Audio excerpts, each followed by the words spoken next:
So, boys, how are you enjoying May weather? How are you enjoying the either rain or unabating sun Beautiful. falling down on you? Beautiful. This is the best time of year in Texas, usually. It hasn't quite gotten to the summer 100-plus degree days, but the mornings are gorgeous, the evenings are gorgeous. The middle of the day can be a little bit warm, but like so far, I think it's supposed to be maybe 82 degrees today, which is not bad at all. Yeah. I don't know what that is in commie units. Is this tornado season over there or not yet? Yeah, we've had a couple of warnings. Normally, we're in this area that doesn't see many tornadoes. We'll get the warnings every once in a while, but they go to the east and west of us, luckily. All right, very interesting. Could you explain to me why American houses like fall apart like a house of cards whenever tornadoes come by? Are tornadoes that powerful, or is American construction shoddy? Yeah, you don't want to heck with tornadoes. They're nasty. But also, yes, American houses are made of spit, toothpicks, and cardboard, so so they're not very rigid structures. Mostly, wooden frames and stuff. So it's cheap pine 2x4s basically for the structure, and then it's basically a veneer of brick on the outside. So they're not super sturdy. How do you change if there's a hole in the wall? How do you fix that? Because probably there's a lot of holes in you guys' homes because it's made of cardboard. Yeah, so it's drywall. So sheets of drywall go over the okay, so you've got your wood frame, you've got your insulation in between that, and then you've got drywall over that. Okay. And so you just basically, you have a dude come out, or do it yourself if you're handy. You cut out a square section of the drywall, replace it with a fixed piece of drywall, spackle over it, and then paint it to the same color. And it's usually you can't tell, but yeah, we get a lot of holes in the wall. Growing up, my friends would always have holes in their walls. White boy vibes, yeah. Yeah, exactly. throwing controllers, which they'd then put a poster over so their parents wouldn't see it and stuff. The classics. Shawshank white boy experience. Yeah. Now, the reason I'm asking is because in this new apartment that I live in now, all the walls are also, what did you call it? Drywall, yeah. And it's extremely practical because you can literally change your walls whatever way you want, but behind it there is sturdy communist beton, blят, like proper strong 1970s, 1980s brick construction that, I don't know, 9 Richter earthquakes would not move by an inch. Shake, yeah. But me knowing my temper tantrums and shit, I'm already expecting holes in all the walls all over the apartment, so I just want to know how to properly do it. But apparently, the people that painted the walls didn't paint them with the paint that you can clean off of, with just warm water and shit. Yeah. Maybe that's because it's on a drywall. Maybe that's why. But I already have a few stains that, nobody would ever notice, but when it's your own home, you really are fucking angry about them and have no idea what to do about them. What is, paint the only option? I guess comment section contractors or construction workers or interior designers, please tell me in the comment section below and I'll follow your shit. But speaking of May or whatever, it's super weird here because I have which is something that everybody wants. I have a government sanctioned heating, right? So it just heats all year round, and then they calculate at the end of the winter just how much heating the whole building has spent, and then they divide it equally amongst all the netizens, and they charge you or whatever. But you can leave it on, you can leave it off, depending on what your view is towards eco-friendliness or how big your bill you want to be or whatever. But the problem with this is the rule for when they turn it off is when you have 10 consecutive days of warmth, which made absolute sense in the 70s and 80s and 60s, pre this absolute fucking insane climate disaster. So now, there was 10 straight days of heat of plus 18 degrees or whatever the rule was, and they stopped the heating, and then immediately the day after, it's fucking 5 degrees outside, and all the walls are cold, and it's all shitty, and it's raining, and I turned on all the ACs in order to heat up the apartment or whatever the fuck. Thank God I had them. But you see how this old rule, which makes sense, it makes sense, needs to apply, it needs to adjust to the new environmental situation we all find ourselves in. And you see people say, the privileged do not feel the consequences of environmental disaster. And I am here to tell you, people that have their homes flooded and their crops burned and so on. I am also feeling your pain. I am slightly cold for the last 2 days. It is awful. I had to put on some socks. Yeah, absolutely. Yes, I never wear socks around my house or flip-flops. And yes, I actually had to put on socks. Like I never wear socks at home. Truly, no one has suffered as much as you. This is unbearable. I swear, it's horrendous, bro. No, I've had other woes where basically one of the days where I'm basically either indoors at home or indoors at work. And the one day I had shit to do all day outside, it decides to just piss fucking rain all over me. And this is what irritated me, is that like it almost spited me. I went to get some groceries. That when I went into groceries, it's like the skies parted, right? Yeah. And the sun began shining through, and everything was beautiful. 2 seconds after I step back outside, it starts fucking pissing down and raining. Clearly, you've done something to deserve this treatment. The only time I talk like directly to God, like as if he's like a human being, is when like rain catches me in the middle of the street. And I just stand there and I look up at the sky. I'm like, really? I mean, come on, really? Obviously, because it's a small thing, so it's not too bad of a conversation to have. But it always gets you right at the moment when you either really don't want it or you want it, and then it doesn't happen. I had another story. I don't know if I don't. There's another story. This happened also many years ago. For some reason, I'm feeling very nostalgic today with my stories. It's probably because I worked I did department work, so it's basically glorified secretary work that I've been doing today. But I'll share both of them in case you had a bad day today, so you can realize that maybe my day wasn't so bad. You're not that cold. Many years ago when I was a student. Yeah, exactly right. Yeah, many years ago when I was a student, I got basically. A very friendly invite from an acquaintance of mine. They're like, you know what? They're also a doctor. I'm like, you can come with me in the clinic and I can show you how to do some stuff. And one of the things that he wanted to do was an ascites tap, which is basically when you have fluid buildup in the abdominal cavity, and then you basically put a needle and you drain it. I'm being incredibly simplistic just for the story's sake. But and I had to do this at like 2 a.m. On this old, very out of it man. He didn't know what was going on. It was a very cold day, I remember, and the clinic or any hospital, just anywhere in the world, is always freezing. I don't know why. It's either freezing or it's like hellfire. It's never comfortable. So I do the tap and I start getting the fluid out, and immediately afterwards I'm like, oh, what is this pleasant sensation? And I realized that all this warm ascites fluid is dripping onto my socks, soaking my socks and feet. And it took me maybe 2 minutes of that to realize, because it was the first time I was doing an ascites, so I was so focused on the technique that I didn't notice that it's fucking.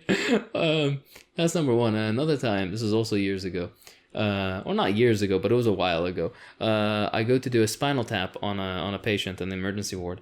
And this guy was very, very bony, so normally you'd think that would go a lot easier, but he had scoliosis, so it was very difficult to get it right.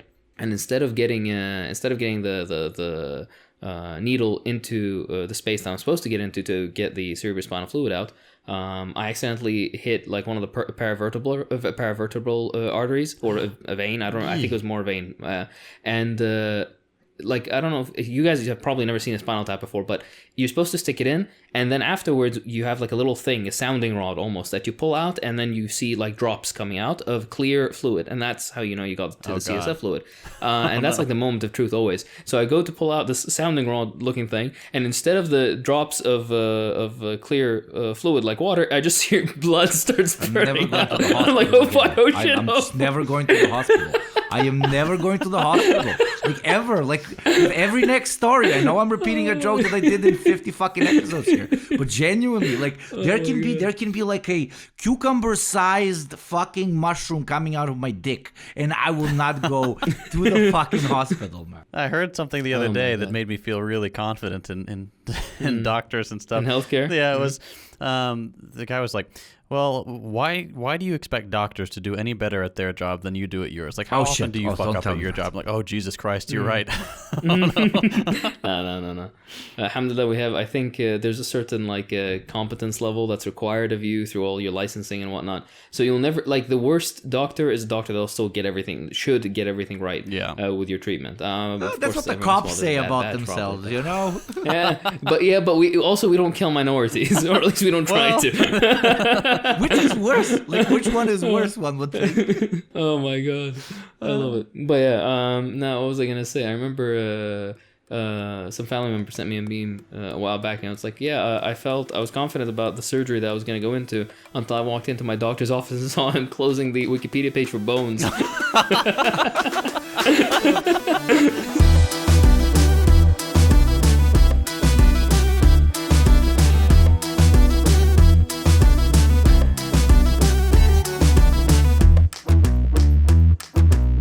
Hello, everyone, and welcome to yet another episode of the Deprogram. This show could not happen without the generous support of our patrons. Please do check out the links below. Today, we're taking a break from the doom pill and discussing completely for the sake of rhetoric what, in our eyes, a post-capitalist world could look like, but not just through, larger material analysis of broader society, but also about how it would impact the everyday little things that us tiny humans get up to on the daily. Like, obviously work, but also family, friendships, transportation, food, entertainment, accommodation, travel, tech, art, space exploration, adventure, and many other aspects of ideology infused parts of life. So let's start with the thing that we talk about here on the show basically all the fucking time. Shit. Food. Oh, yeah, and balls, but they're not as ideologized. Actually, shit is kind of ideologized, but no, you shouldn't eat shit. I'm trying to think, maybe people don't eat shit because they've been, led into thinking that shit is bad, but no, shit is actually bad. No, I'm pretty sure it is. Yeah, kids don't eat shit, so please. But yeah, the first kind of topic that we can cover on what it would look like, speaking generally in a post-market, post-capitalist society, we can start off with is food, and I guess I can start off with my hot take or whatever, and that's that the commodification of food is one of the most glaring and absurdly unnatural aspects of capitalist ideology camouflaging itself as normalcy. We have, without even blinking, taken the same food item, repackaged it 1 million times, repriced it 5 million times, and presented it to the wider public as separate and competing commodities. Mind you, in a period of history when we can determine to a fault what the nutritional value of every single food item is, when we can develop 50 different variations of the same pickle, when we have the logistical and technological capacity of bringing every single one of those pickle varieties to every single community in the world, and yet we decide to turn it into a market competition where you're not picking based on the pickle itself, but how much you like the random, picture of some babushka they chose to print on the jar, or how trendy those particular pickles are right now. Not only that, but you have corn and olives competing with pickles because the industry behind them would prefer you buy one over the other as a salty savory snack, even though corn isn't that salty. But a distributive system, on the other hand, of food, not unlike what we have established and developed for water and electricity in most of the world, would not only be more ethical, but it would be more practical, healthier, and unironically actually give you more choice over what you want to eat. And sure, if you like it so much, we can continue to put funny little colors and pictures on the jars and packages that get delivered to your door or to the communal space from which you can get that food from. And already, in capitalism in large cities, for my work, I remember reading in Paris, over 70% of all grocery shopping is done through predefined delivery through websites and through delivery boys or specific pickup locations. So a non-exploitative, technologically advanced, socialized system for food is already evidently possible, but without the exploitation and with an injection of more developed technology is an objectively not something that we need to fantasize about, but something that we very much so have the capacity of developing and implementing. I agree. I do. That's what I was just gonna say. It's like, yes, exactly right. He do be spitting. I have nothing Let to him say. cook. Let him cook because food. Oh my God, no, stop. Oh my God. Yeah, it is true though. Like if I go to the grocery store here, you guys tell me how severe it is in your place, but everyone's seen the pictures of American supermarkets, like specifically cereal aisles. You've got like 600 variants of cereal, and you can look on the back and like, oh, this is made in the same factory as this one, and this one, and this one, and this one. Even though there are like 30 different brands, they're all owned by the same corporation. It's just the illusion of choice. You're eating the same cardboard, just in different shapes. No, exactly right. It's very similar, I think, like the world over, but in the highly not industrial, but the highly developed capitalist nations, I think it's much more centralized. You do see that progression of centralization of capital going from the imperial periphery to the imperial core, and that's because a lot of people, I think even to this day, in most third world countries, quote unquote third world countries, I mean the imperial periphery, get at least some of their groceries from some, either local market or some guy they know down the street. To reference the Yugopnik Rakia example. For example, with us, it's olives or vegetables, for example. Meat, a lot of the time, in a lot of third world countries or imperial periphery countries, you don't go to a grocery store to get pre-packed meat. You go and you buy a specific, like a goat or whatever, or a sheep or something like that, and then you buy it, you pay for the butcher to butcher it, and then break up the meat into exactly how you want, and then you just throw that in the freezer. Wait, that's where meat comes from actual animals? Wait, you're telling me No. you're telling me that chicken the food and chicken the animal is the same thing? Are you kidding? Oh damn, bruh. Sorry, this is stupid. People can tell that this isn't what's it called, the Doom or Pill episode, because we're all having a great time. Yeah, exactly. We're not being astute and analytical. We're making fucking Vine noises. This is stupid. Oh, yeah. All right, well, moving on a little bit from this one, still in the food category, but one pet crusade of mine would be the total eradication of high fructose corn syrup and similar products from food and drink. Corn syrup is dirt cheap, and it's super common to be included in just about everything in the United States, and it makes food very sweet and very addictive.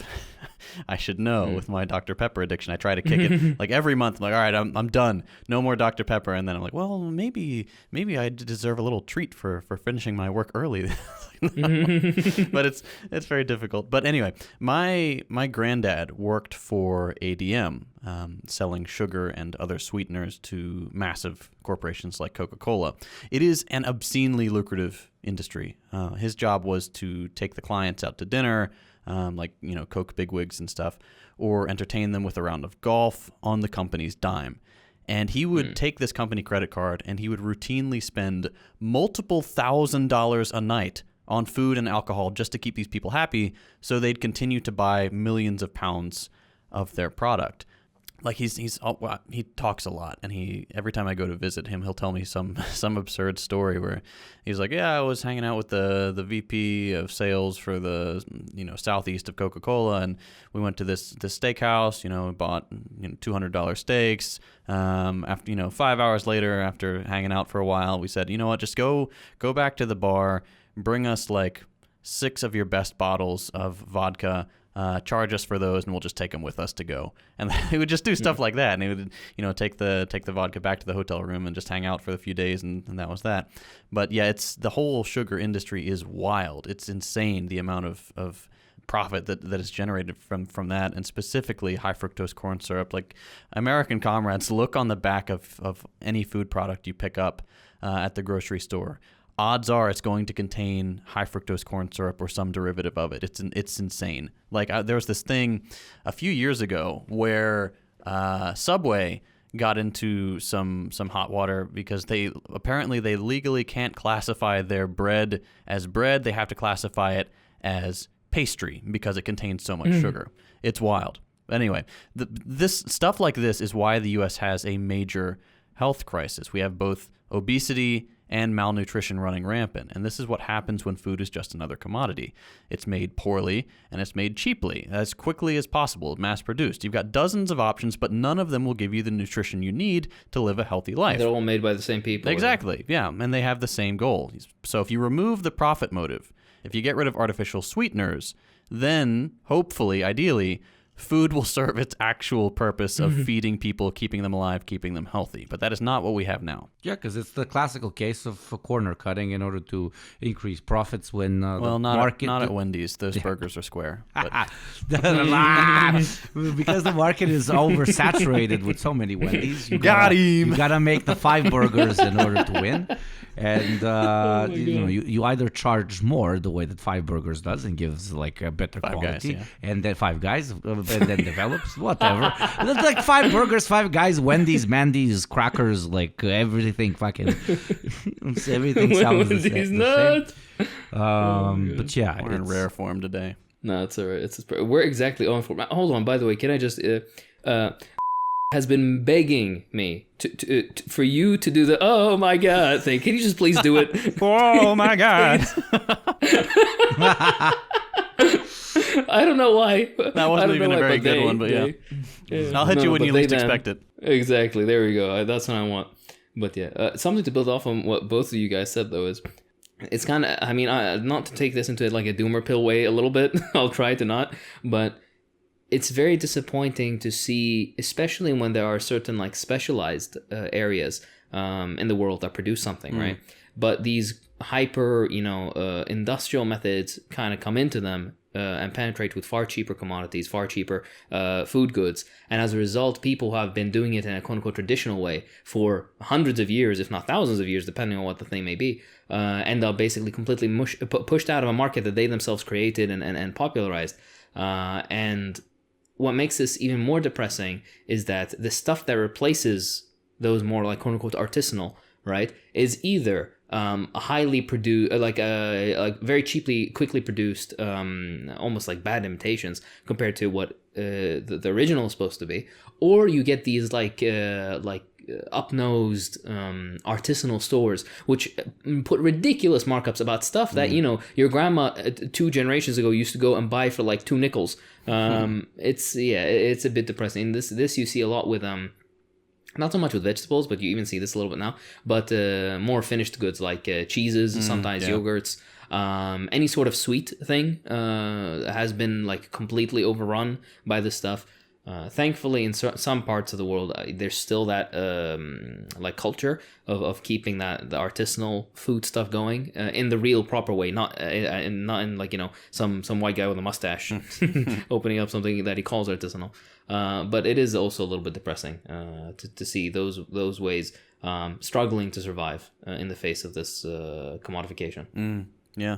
Speaking of depressing and commodification, especially in the United States of America, we can move on to the next topic, which is transportation. So not only, are most cities designed with cars in mind, but also with businesses in mind. So many centralized locations are taken up by large megacorps that want to build their mega mall corporate evil tower in the parts of town which, literally have the most soul, driving people out to areas which are either empty, dry, or, impractical. So kind of like the long-term goals for the development of transportation, in my opinion, would make all driving a matter of choice, not necessarily an obligation. Many different varieties of so-called public transport, which in the future will just be called transport, can be created to accommodate the needs for local short travel, citywide travel, and of course international globe-trotting travel. In the beginning, only at the cost of what it would would take for upkeep and resources needed, but eventually, obviously, totally free. The way we see, walking as something that's given, the way some countries even have you completely free railway systems or internalized metros, that could potentially spread, in my opinion, to pretty much every form of transport. But again, because number one, we are market motivated by, for example, the automobile industry to push and create a world that is more set for them. We are pushed by the airline market to be okay with ever-increasing prices, or absolutely shitty services like Ryanair, but it almost never goes into the actual fucking sky. Boo. So or Wizz Air, Misery Air, Ms. Air, but with all those aspects of the market kind of hovering over us when it comes to what sort of larger societal decisions can be made about transportation. Obviously, the interests of the everyday man, woman, and NB would be put first, and that would inevitably, kind of undeniably, lead into an alternative mode to how we've got our cities and our transportation in general set up today. I'm sure the American has a lot of passionate things to say about his home country, because, as we all know, it has the best infrastructure and some of the greatest views towards parking lots. No joke. There was a backup on one of the roads I normally drive on the other day, and it was because they had to prop up a bridge that was collapsing. And I don't live in like an old area or anything. They just cheaped out on the. Oh my gosh. Anyway, yes. We would benefit so much from public transportation. We really don't have any public transportation here in the U.S. except in select cities like New York, where they've got a metro system. Yeah, and it's like a mini civil war going on down there, like between the guys singing, the guys screaming, the guys wanting to fight you, and just cops wanting to kill you. Yeah, I did not like it a lot. Yeah, it is chaos. But like, if we could just bring back those dope little trolleys, the cute little guys that just run along the middle of the street and take you across town. If we could have high-speed rail between major cities, it's actually been proposed in Texas for a long time, a rail line between Austin, Dallas, and Houston. That would majorly cut travel time and traffic between the major cities. Like, I can hop in my car and drive for 8 hours and still be in Texas. So if we could just have a little bit of high-speed rail, that would make it, intrastate travel or even cross-country travel just so much more pleasant, so much quicker, because we have a major traffic issue. Sorry for interrupting you here. I'm imagining under-oceanic, super-fast bullet trains that get people from continent to continent in a matter of 3-4 hours. But and you guys still haven't developed. Train takes me from city A to city B. Please give me a steam engine with a cattle car. Give me something. He's like, I want one of those little trolleys. Man, America is a fifth world country. I swear to God. We're desperate, or at least I am in Texas. I mean, there are some cities that have cool, cute little trolleys and stuff, and I would like to live in one of those cities because I love those things. They're adorable. But also, city design in general is something that we really need to address, because here in the United States, most cities, certainly all the new ones, are designed with cars in mind, not people. So if we kind of flip that on its head, if every new city was required to be, or every new development was required to be walkable or people-centric, then things like bicycles and scooters and so on would be much more viable. And by extension, the cities would be quieter and cooler and more pleasant. The only reason cities are unpleasant is because there are so many cars, and you're always at risk of being run over, and they're always honking, and it's hot because there's so much concrete and there's no shade.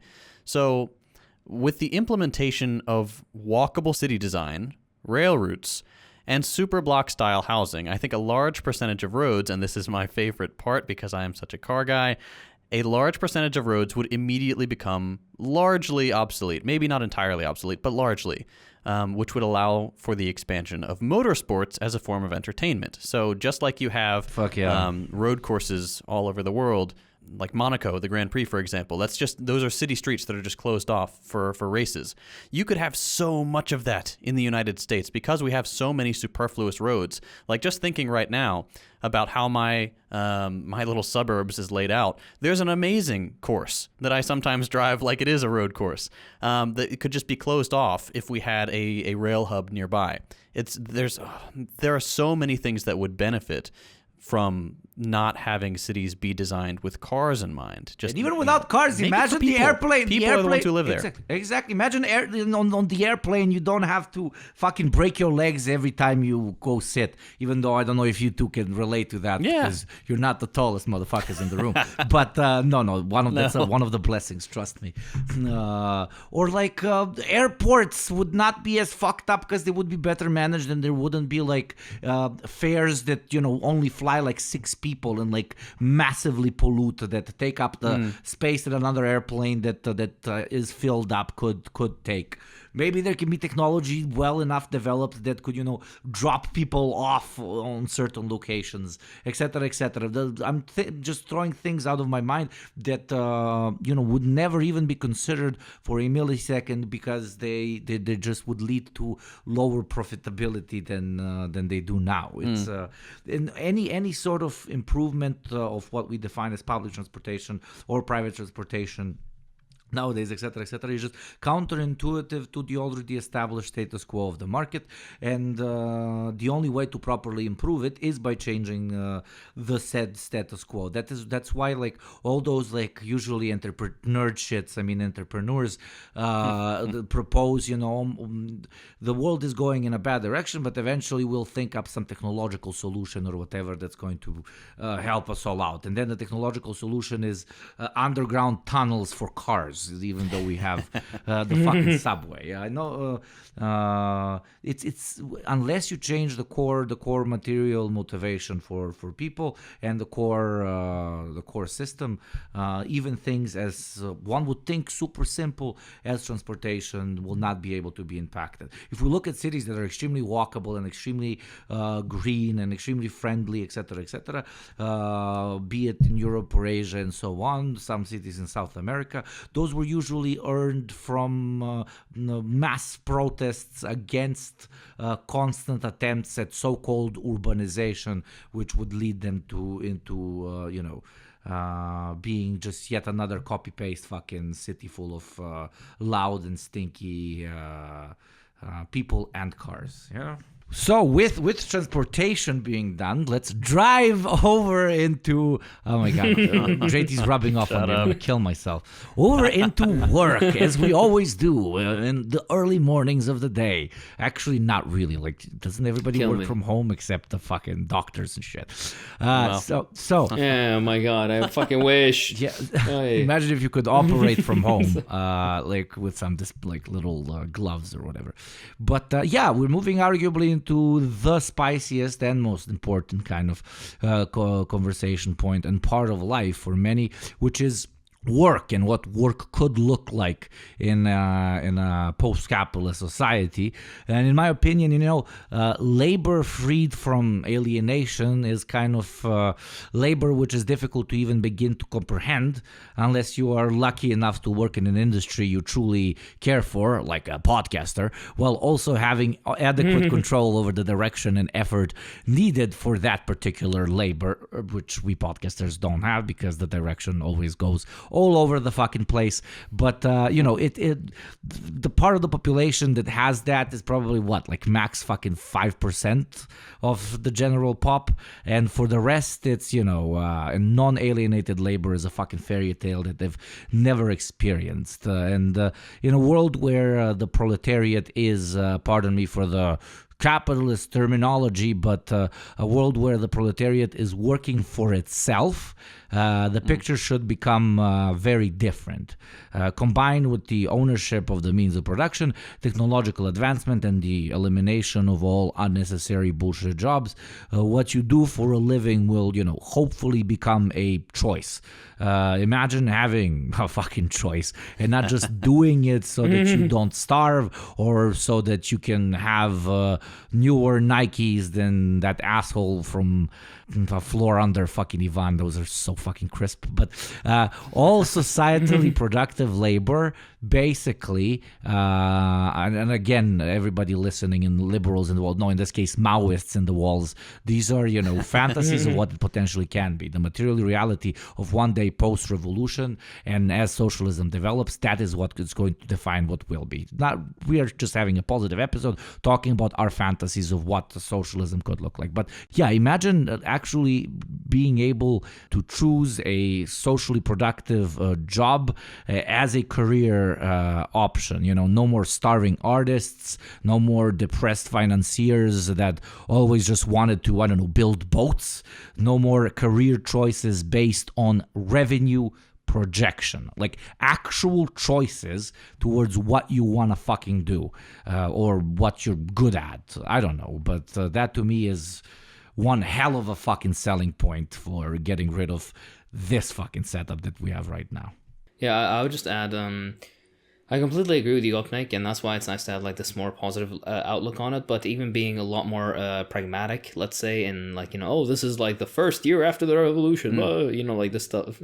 When it would be a lot more serious, I guess you could say, where you'd have to deal with the contradictions of establishing a socialist society. You'd have to deal with all the shortages that comes with, of course, the sanctioning and sabotage and everything, the whole package that socialist country is always besieged by.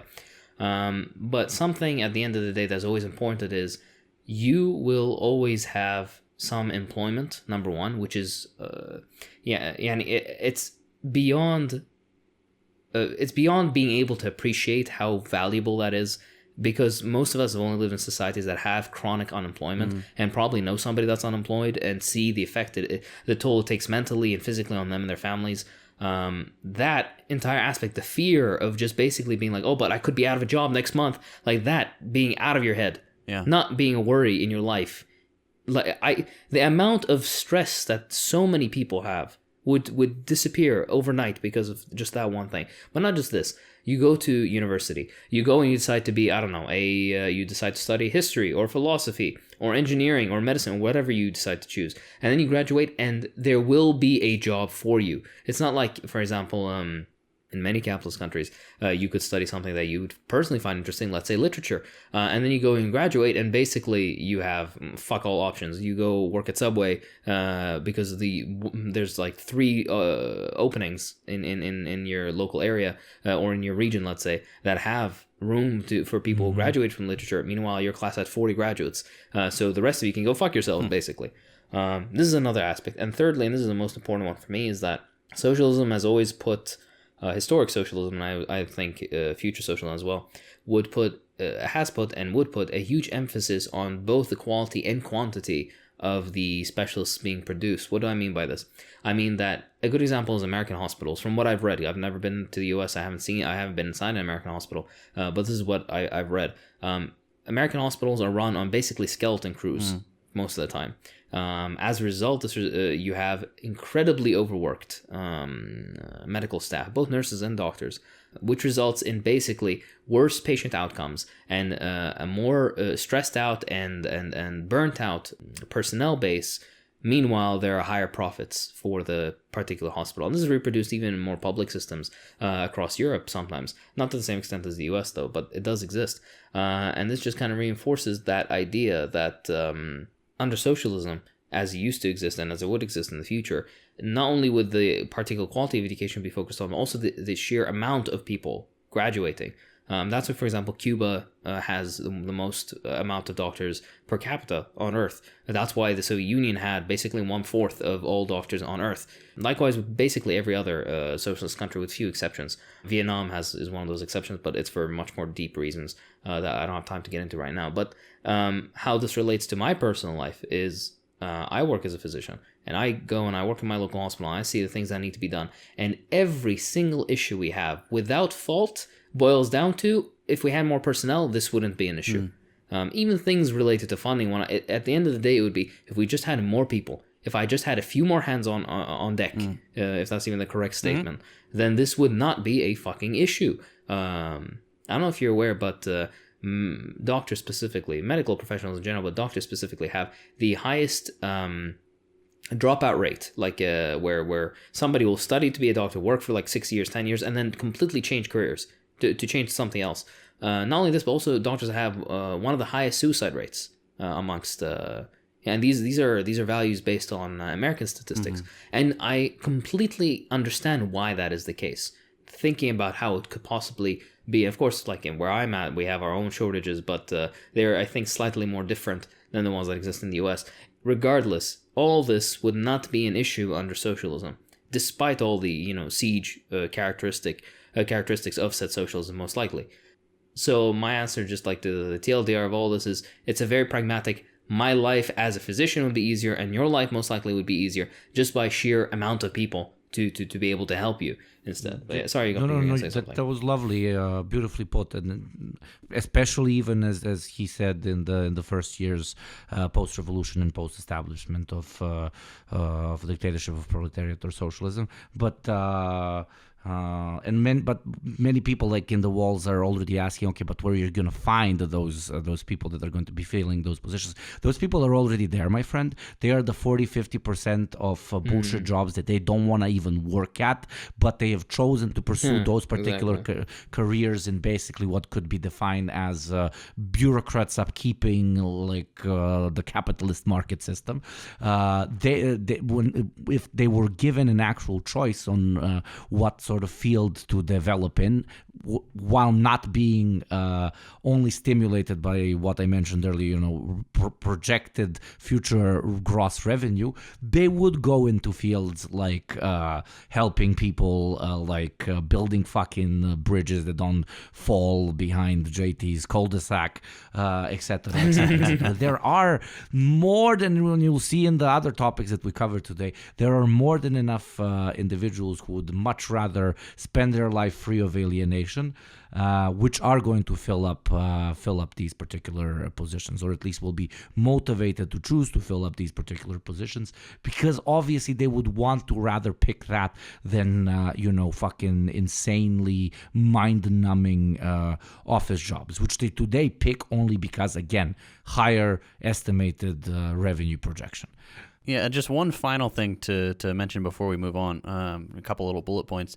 We haven't even talked about automation, like the idea that we already have so much understanding of how to automate work with various forms of machinery, whether it's software or big scary AI or like car production, stuff like that. Production lines, you have machines that do the manual labor that used to be done by humans. Right now, all that does is increase the precarity of the average worker, because you could be replaced by a robot. And being replaced by a robot is a bad thing under capitalism, because you are not guaranteed any standard quality of life. You are just guaranteed to starve. But under a system where the profit motive has been eliminated, being replaced by a robot is not a bad thing. That's just, tedious work that's taken out of the hands of human beings. And then, of course, right now also these robots or whatever automated machinery only serves to enrich the owners of that machinery. But that's just one thing. That could be a topic in itself. Another thing to touch on would be reasonable work-life balance. Right now, obviously, most people are overworked in some capacity. Most people are not really, poor Hakeem. Most people are not allowed to really clock out ever, because their boss will text them on their day off and say, hey, we're short-staffed, we need you to come in. They're like, but it's my kid's birthday. Oh, sorry, well, we really need you to come in. All right, see you soon. That would not be a thing anymore. Thank God, I remember that when I worked at Best Buy. And then there's just one fun thing, and I was too lazy to go look it up, but at one point I read an anecdote that was really cool. It was a story by this guy who worked in the same factory in Russia before and after the revolution. And he was just explaining how much better his life was and how much better he felt and how much more invested he felt in the success of that factory simply because he had a stake in it now. Before, he was just a cog in the machine that could be cast aside. He could die and his boss wouldn't care or whatever. But now he's a valued part of that operation. He has a stake in it. He's, an owner of it. His work becomes meaningful. And that is something that would happen even in jobs that we consider to be tedious today. Suddenly you're like, oh, I'm providing a valuable service. And this is good. This is benefiting society. It's also benefiting me. And I'm also not having to work soul-crushing hours. It's just vastly better across the board. Absolutely. With alienation gone, the whole human spirit regains its original form, in my opinion. It is what you remember when you were, 8 or 9 and before you were completely burned out of your innocence through the introduction of how ideologized the world is and through what ideology it's seen as. That not innocence, but that complete sense of freedom of where your life can potentially go. I think would come back with the elimination of alienation, which comes even at the earliest stages of socialist development. But speaking of alienation and not having any of them, let's talk about friendships and interhuman connection. A bit of a broad topic, I guess, but still pretty important. We had independent episodes covering shit like family, romance, and so on. I made a video on how capitalism makes you into a lonely little asshole. Yes, you can blame capitalism that no girl likes you, but in general, I don't know, my kind of little fantasy here, or whatever you want to call it, is that when class, no longer plays a role in who we choose for partners or friends, there's no longer a need to tolerate annoying, handsy John from work. No need to dump that cute girl because, I don't know, she doesn't make $100K a year. There's higher chances of meeting someone with actual similar interests and passions because, we're not totally segregated based on income brackets and industries. Knowing fully that, someone is with you because they actually care for you instead of some sort of archaic, weird, transactional value that they can get out of you. Basically, true friendship reborn for so many who, as funny as it is, can't afford it at the moment, and sometimes very realistically can't afford it at the moment because try and go see a friend without spending money. Try and meet somebody outside of your caste, outside of your income bracket in your neighborhood. You probably can't because you're living amongst people in the same income bracket, etc., etc., etc. There are many direct and indirect ways through which class can the solution of the bourgeois proletarian class dynamic would lead to obviously a much deeper, a much more natural connection between people. Yeah, I mean, currently nothing in life, under capitalism, that is built around the goal of human flourishing. If we address a lot of the other issues that we've already touched on, transportation, city design, work, food, etc., that will inevitably improve the conditions in which we form and experience friendship and social interaction, in my opinion. You'll have more time, a healthier lifestyle. You'll have more ability to move around freely and easily. You'll have more places that aren't profit-centric to go. Like you just said, Yugopnik, imagine going somewhere and not having to spend money to experience it. Just think about how difficult that is now. Like if I leave my house and I go to do an outing with my friends. They're starting to charge for parks. They're starting to charge entry fees for parks. Sorry, please continue. But Jesus Christ. No, you're right. Exactly. There's literally nowhere we can go to just hang out and not have to spend money. Like when I was a kid, we'd drive around, past midnight or whatever, and we'd hop the fence to go into parks and stuff. But like as an adult who doesn't want to get arrested and things like that, it's very, very hard to find ways to hang out with friends that aren't either you going to their place or them coming to your place and playing a board game or something. You can't go out without spending money because all of these places that you go are isolated bubbles of capital that are designed to extract money from you in exchange for you being able to exist in that place. And that is something that would be gone after the Glorious Revolution destroys all the McDonald's in America. Absolutely. I mean, it's something that to an extent has been taken away from you because in developing countries, etc., at least I can talk about my part of the world, going to a particular place where people are either communing over a particular hobby or a particular interest or just a regular, communal space where people sit to eat and drink and so on. Going and introducing yourself to someone doesn't immediately mean you want to fuck them. You actually want to make new friends. People from one table hollering at the other table in a non-violent manner, but trying to inspire a wider communal friendship and, basically fancy way of saying more people hanging out, more people getting to know each other is extremely, extremely common. I mean, some of the places that, but extremely common, but dying off as we previously set up. But usually there's a few bars that more like tap rooms than even bars that whenever I go to, I meet somebody new. Like, I don't know, last week I met some Irish dude that works for like an aircraft transportation company. Like, what the fuck? And I learned, I completely forgot. There's actually aircraft that just transport shit. It's not all just through trains and shit. I completely I used to see it on UPS delivery, but I never think about it. And there's a whole industry and people that work in it. And he told me about like the labor organization in his company, blah, blah, blah. The completely new person that I met completely randomly that,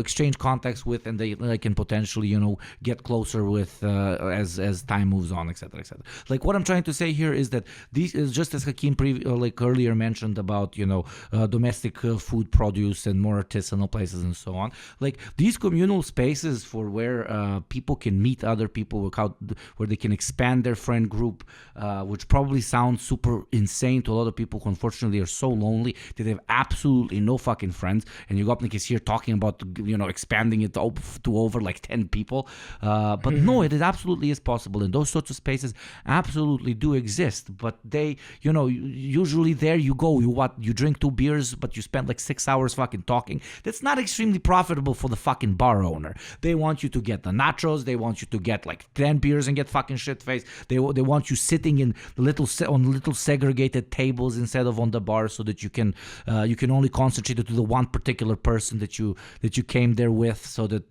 together with them you can show them just how materially capable you are by buying more and more drinks and covering the tab, etc., etc. I'm going off topic, but you get the point. It's not that a post-capitalist society will invent a structure in which people can meet and expand both their understanding of themselves and their friend group.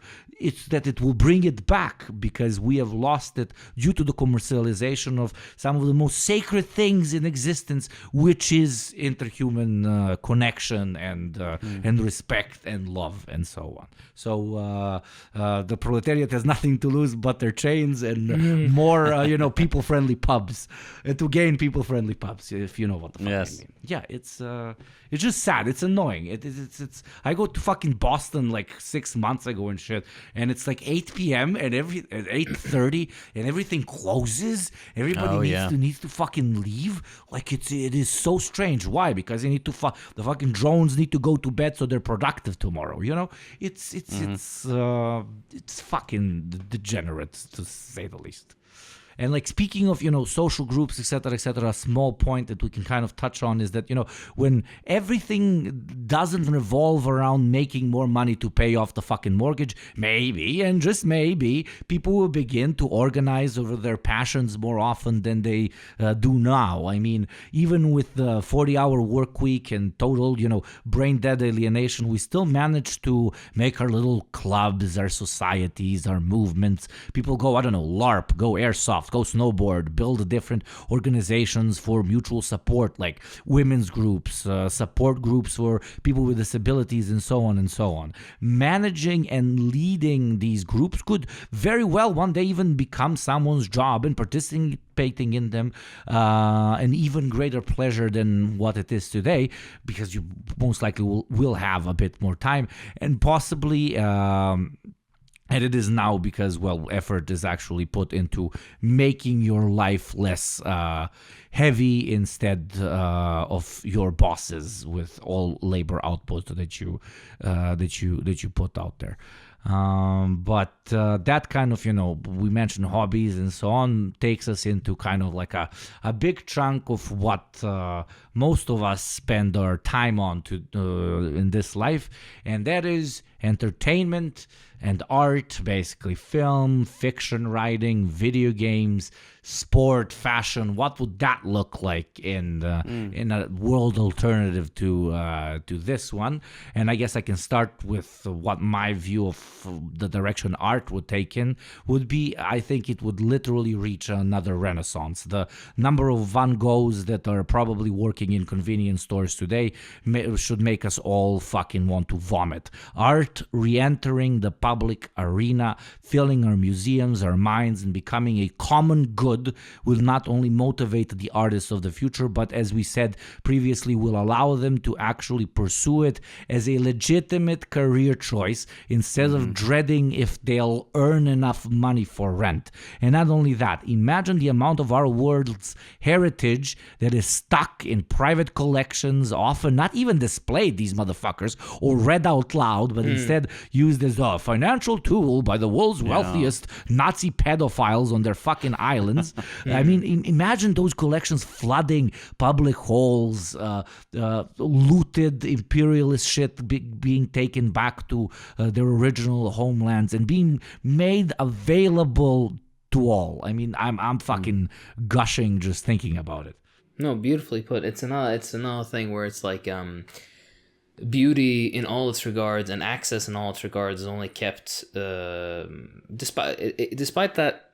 Okay, of course, art has a class character, so you can't say that art is for everybody, but the vast majority of artists who are worth their salt, particularly of the 20th century, but even longer back, they did art either for themselves or for just society in general. And the only reason that they kind of used to have to suck up to people who had wealth is because those were the only people who would patron them. Those are the only people who would pay for their living expenses so they could actually continue doing art. Right, and exactly like the opening said, once you divorce this connection between artistic freedom and artistic expression from the need to be basically funded by some, as you mentioned, Nazi pedophile, then you can actually see a proper opening or access to this more than we've ever seen before, which will allow, for example, regular people to beautify their cities and beautify their environments and communities in ways that are both in line with whatever they consider beautiful, as well as in line with their cultural background and whatnot. There's so much potential there for positive development if only we just give it room. Yeah, but no, the profit motive, guys. It all comes back to the motherfucker. What was that fucking Seinfeld quote? I mean, even like shit like, fashion, which is kind of taboo. I know every time I fucking mention it anywhere on Twitter, especially with communists. But, it would no longer be guided by the financially motivated trends or the pursuit of sell more and more garbage like fucking the H&Ms of the world. True expression through clothing will become valued again as, whether your garments are worn or not will rely on the artistic beauty that it carries and the love and elation it evokes in the eyes of the beholder, and not just it sells a lot because it's from a famous brand. Items will actually be chosen and developed to suit both the practical and expressionistic needs of individuals and communities, and will be worn as such instead of as tacky street signs that you attach to your fucking chest, exemplifying who has wealth and who fucking doesn't. So something as even as one could say commodified as the fashion or the fashion industry, or call it whatever the fuck, even if in its name it kind of alludes that it follows trends or whatever the fuck. Once it is removed from the ideologized vision of it as a status symbol, it is given an absolutely new field in which it can potentially thrive, and through which it can express itself as, we can call it an art form or an industry or whatever floats your boat. But enough about artsy schmartsy shit. JT, tell us how you see like board games or video games, etc., developing in this commie dystopia. Is everything just gonna be like all the fiction, all the video games is just people shooting that meme of a capitalist, or might there be something more to it? Yes, yeah. Fuck, that was the answer I wanted. Yeah. Well, it's interesting we have this on here because the other day, a patron on either the Deprogram server or the Second Thought server asked what Magic the Gathering would look like under a socialist economy, which is very interesting to me because I love Magic. I'm a big nerd. I've got something like, I don't know, 34 commander decks, something like that. It's a lot of cards. What the fuck? Right now, how it works, for people who aren't aware, Magic the Gathering is made by Wizards of the Coast, which is a very shitty company. They've been in the news recently. You've probably seen. But they... Okay, there's a lot to go over. So there are multiple formats you can play with Magic. One of them is called Standard. In Standard, you are only allowed to play with cards from the last 3 sets that have been released. So that's, I think, a year's worth of cards. Anything before that is no longer eligible to be played, which is a great way to keep people buying the booster packs, buying the boxes of new cards and stuff. It generates a lot of revenue for the company. And they also do something where they will not reprint cards in new sets, which drives up the price of the cards that have been printed. So they're creating this artificial scarcity for, this piece of cardboard that is no more valuable than this other piece of cardboard. So one of them's $500 for a card that's never been reprinted versus a card that's, 12 cents because it's reprinted every new set. So if we got rid of the profit motive, there is no reason that Magic the Gathering and other games couldn't be more accessible. So for example, what I do now, and what I recommend a lot of people do, is to create proxies of the cards if you're not playing in tournaments. So a proxy is just a version of the card that is not official. It's very, very easy to get cards printed. I don't recommend this podcast does not endorse piracy in any way. Yeah. This is just rhetorical speaking. I'm sorry. Hypothetically, yes, one could easily go and get cards printed. There are websites that do that, and all of my decks are on nicer card stock than official Magic cards. Like you'll see people complain about how Wizards of the Coast cards bend like Pringles, and it's because they use cheap materials. But anyway, what I could see this working like the new and improved Wizards of the Coast would put all of the card art formatted correctly for printing on a database available to everyone. People could then submit like a CSV document of the cards that they wanted or a text file. It would download those images. You would then put that into a print order, and those cards would be printed, cut, and delivered to you for vastly cheaper than having to go out and individually buy all of these cards.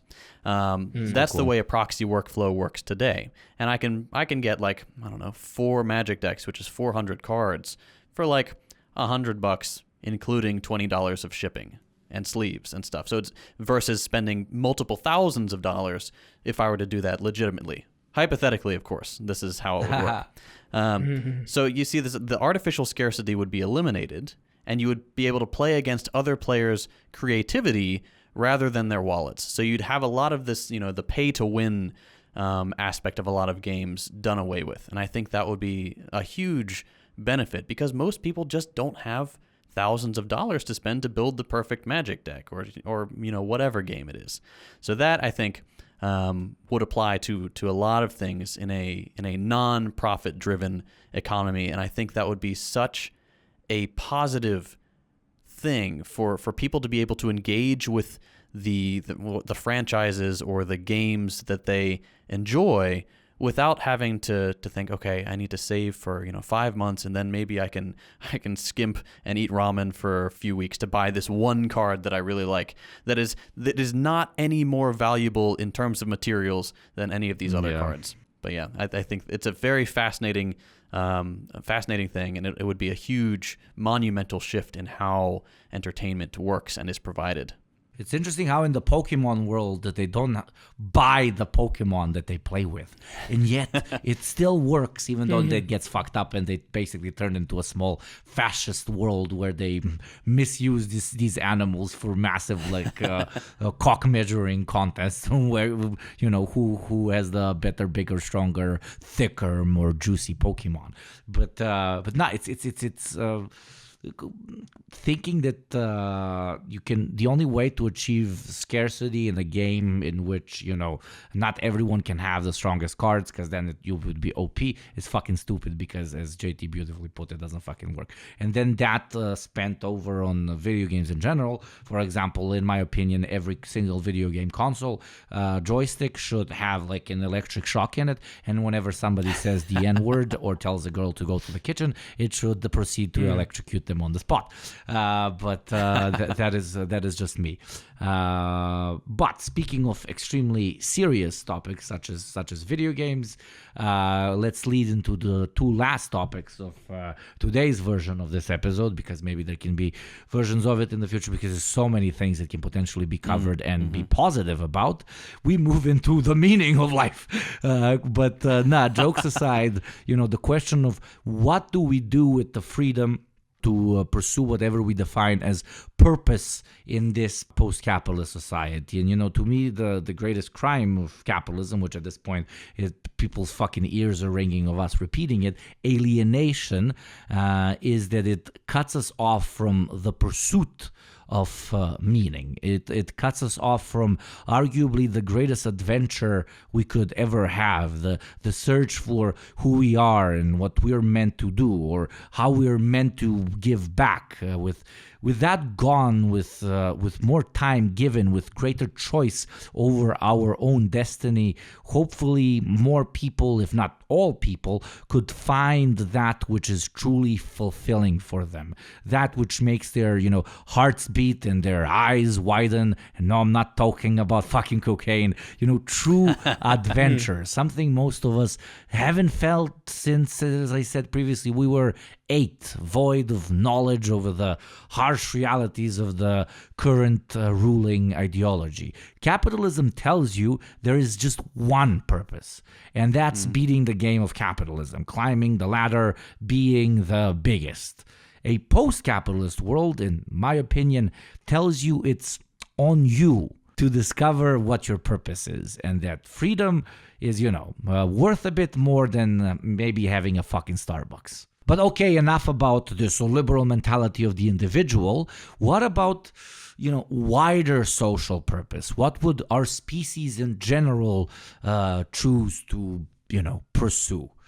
As someone coming from the country that is at the forefront of the world and pushing us into the future, you guys even have a space force, which, by the way, people make fun of, but that's it's in the future. All the other nations will be jealous. But jokes aside, as a representative of our whole species, the person who lives in the main game, not the DLC, JT, what do you think the wider social purpose would be after we fulfill the current one, which is obviously the total and complete annihilation of the bourgeois class?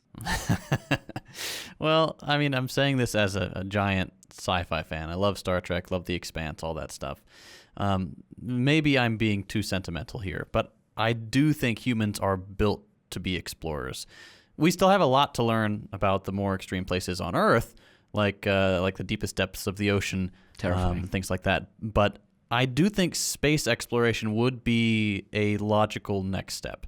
From a practical standpoint, under a socialist system, we could equitably make use of the abundant resources that could be mined from space. Like helium is a big one, various metals from asteroids, things like that. There are already plans to do this, but right now they're centered around, okay, who's gonna get there first? Who's gonna become the first trillionaire by mining an asteroid? And it's just like, we don't need to do that. We don't need to enrich a single person to godlike status when we could just say, hey, that asteroid over there has got a bunch of useful materials. Let's go grab that. Then we can build XYZ.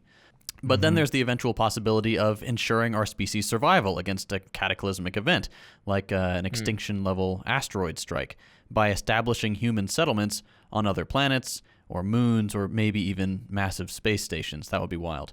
These are all like super far-off possibilities, but it is something to work towards, because I think that would make sense.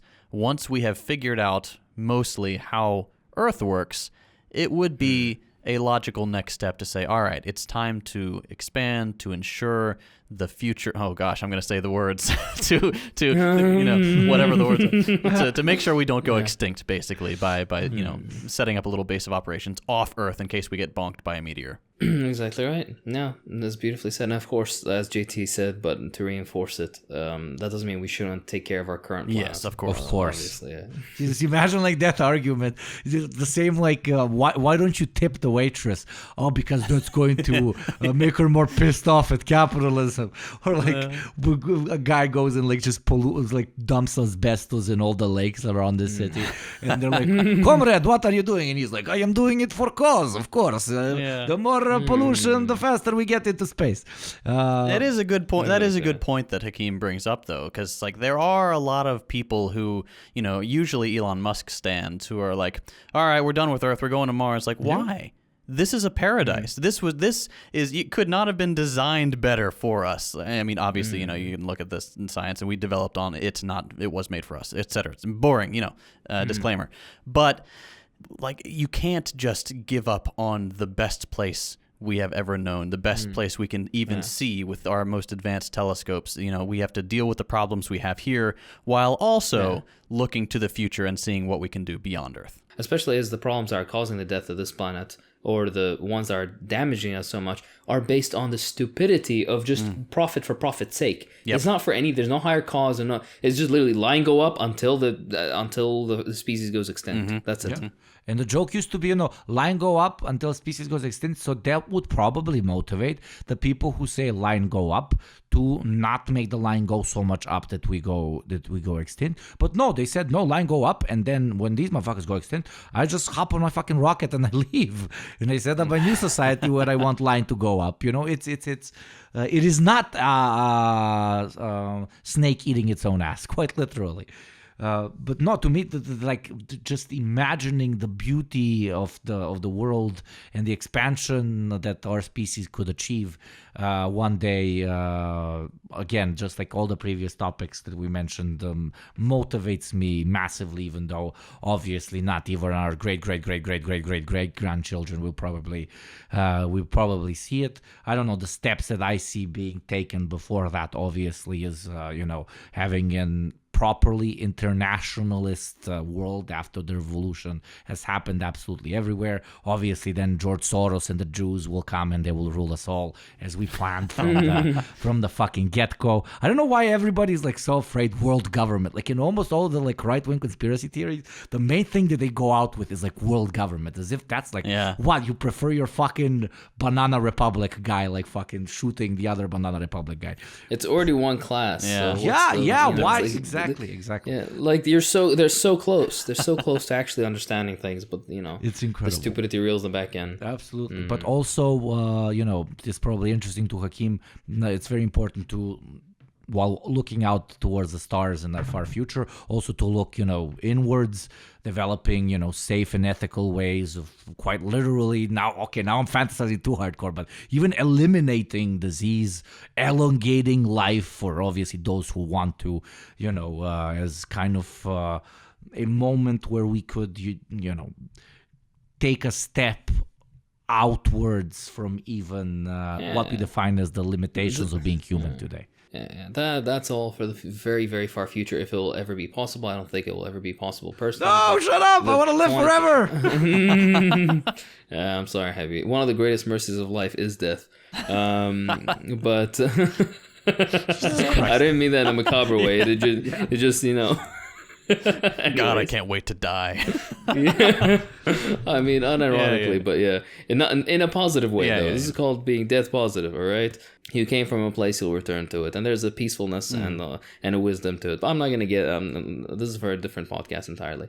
The most pressing needs for us, despite everything that we just said right now, is to actually get the ball rolling for this change that would be required so that we can bring this world that we envision into reality. And this is something that has been said, it's such a tired point, said over and over again, but, agitate, educate, organize, get to work. Basically, that's what that means. And before we'll even be able to see a sliver of these things that we hope to see, there's going to be a lot more work and a lot more sacrifice and a lot more just bullshit we have to do. This is why communists always lose, because we're honest and we're like, this is going to be work. The Nazis just come and it's like, we are actually alien super species. If we kill all other species, we become dominant. Planet expand by 5 times. And everybody claps. Communists talk about something positive immediately. One of them raises their finger and they're like, yes, but this is going to be very difficult. This is going to be very... Yeah, we have to do the math. Fucking nice throwback. But Jesus Christ. No, he's completely right.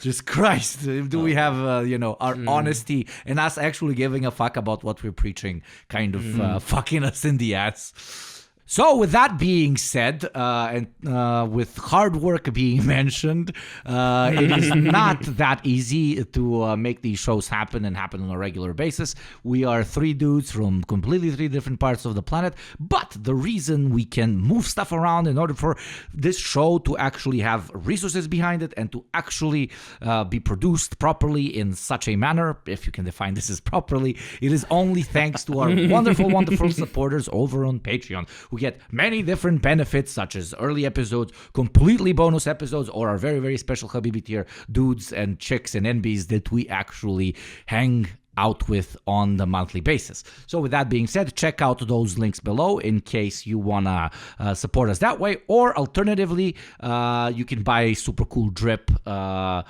in the form of our merch. Check out the merch, boys. Check out the merch. Down below, I still can't believe that it's still selling and selling like hotcakes. Probably in a shout out to in a few months, we might start doing like smaller, obviously, but constant releases, smaller limited releases of future merch and so on. So look out for that. And I don't want to bore you anymore. With all that being said, hopefully you will leave today's episodes a bit more motivated towards what life can be like and towards what direction the world can go into. Obviously, Hakeem in my brain now saying with lots of work. But with all that being said, thanks for listening, everyone. This has been the Deprogram. I'm JT. I'm Hakeem. I'm Yugopnik, and literally tomorrow we're going to space. Like I guarantee you, just join a party like right now.